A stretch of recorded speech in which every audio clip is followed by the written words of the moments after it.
నమస్తే, welcome to Reflection News. Love జిహాద్ మూకలకు దెబ్బ అదుర్స్ అంటున్న ఆ రాష్ట్రంలో లవ్ జిహాద్కు బ్రేక్ పడినట్లేనా? మహారాష్ట్రలోని దేవేంద్ర ఫడ్నవీస్ ప్రభుత్వం లవ్ జిహాద్కు వ్యతిరేకంగా చట్టం చేసేందుకు రంగం సిద్ధం చేసింది. ఈ విషయంలో రాష్ట్ర ప్రభుత్వం డీజీపీ నేతృత్వంలో ఒక కమిటీని ఏర్పాటు చేసింది. ఈ కమిటీ రాష్ట్ర ప్రస్తుత పరిస్థితిని అధ్యయనం చేసి ప్రభుత్వానికి నివేదికను సమర్పించనుంది. మరో సంచలన నిర్ణయానికి సిద్ధమవుతోంది మహారాష్ట్ర ప్రభుత్వం. లవ్ జిహాద్కు వ్యతిరేకంగా చట్టం చేయబోతోంది. ఈ కమిటీ లవ్ జిహాద్కు సంబంధించిన అన్ని చట్టపరమైన సాంకేతిక అంశాలను చర్చించి ఒక నివేదికను రూపొందించి ఈ నివేదికను ప్రభుత్వానికి సమర్పిస్తుంది. మహారాష్ట్రలో పెరుగుతున్న లవ్ జిహాద్ సంఘటనలను దృష్టిలో ఉంచుకొని రాష్ట్ర ప్రభుత్వం ఈ చర్య తీసుకుంది.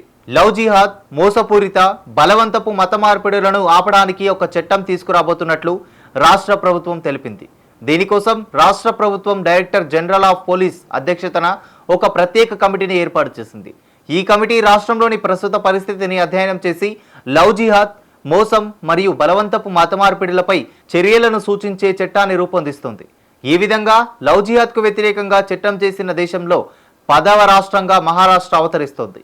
ఇప్పటి వరకు దేశంలోని 9 రాష్ట్రాలు లవ్ జిహాద్కు వ్యతిరేకంగా చట్టాలు తీసుకొచ్చాయి. ఉత్తరప్రదేశ్, హర్యానా, హిమాచల్ ప్రదేశ్, గుజరాత్, జార్ఖండ్, మధ్యప్రదేశ్, ఉత్తరాఖండ్, ఒడిశా, ఛత్తీస్గఢ్ రాష్ట్రాలు లవ్ జిహాద్ నిరోధక చట్టాలను అమలు చేశాయి. అదేవిధంగా బీజేపీ నాయకుడు మంత్రి నితేష్ రాణేతో సహా రాష్ట్రంలోని వివిధ హిందూ సంస్థలు మహారాష్ట్రలో లవ్ జిహాద్ చట్టాన్ని అమలు చేయాలని డిమాండ్ చేశాయి. ఈ నేపథ్యంలోనే రాష్ట్రంలో మత మార్పిడిపై ఫిర్యాదులు వచ్చిన తర్వాత దేవేంద్ర ఫడ్నవీస్ అసెంబ్లీలో దీనికి వ్యతిరేకంగా చట్టం చేస్తామని హామీ ఇచ్చారు. ఇప్పుడు రాష్ట్ర ప్రభుత్వం డైరెక్టర్ జనరల్ ఆఫ్ పోలీస్ అధ్యక్షతన ఒక ప్రత్యేక కమిటీని ఏర్పాటు చేసింది.